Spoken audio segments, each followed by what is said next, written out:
আহুড়া কেন? হ্যাঁ, কাজ করার জন্য। ঘরটা ঝাড়ু দিয়ে ফেলো তো। ঝাড়ু তো দিতাম, ডাক্তারে মানা করছে আর হাতত গিয়ে ব্যথা করে, ঝাড়ু দিতে ইতাম নয়।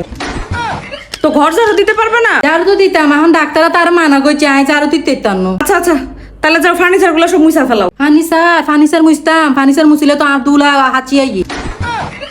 ডাক্তারে আরে দুলার কাম করতে মানা করছে। তো কাজ করবা না? কি কাজ করবা? কাজ দেন অন্য কাজ করে দি। আচ্ছা ঠিক আছে, ওই যে কাপড় রাখা আছে কাপড়গুলো দিয়ে ফেলাও, যাও। ও মামা পানির কামাই করিতে তো না, পানির কামার ঠান্ডা লাগে, ঠান্ডা ঠান্ডা লাগে। ডাক্তারে গইয়ে আর ঠান্ডা কোন দূরে থাকতো। তাহলে কি কাজ করবা? অন্য কাম দাও না, অন্য কাম করে দিও। ঘর মুছো, ঘরটা মুছে ফেলাও। না না, ঘর মুছিতে তো নো, আর কোমরত ব্যথা। ডাক্তার আরে নিজ কাম করতে মানা করছে।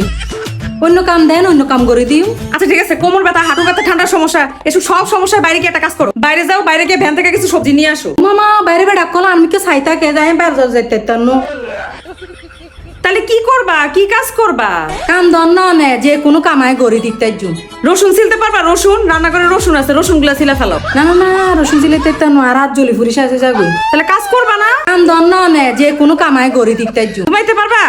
যাও রুমে গিয়ে ঘুমায় থাকো। এবার তো বালা কাম, এবার গরিতে জুন। কামে না বেশি বেশি দিবেন, এবার গরিতে জুন। ঠিক আছে, হ্যাঁ ঘুমাই যাই, হ্যাঁ ঘুমাই যাই।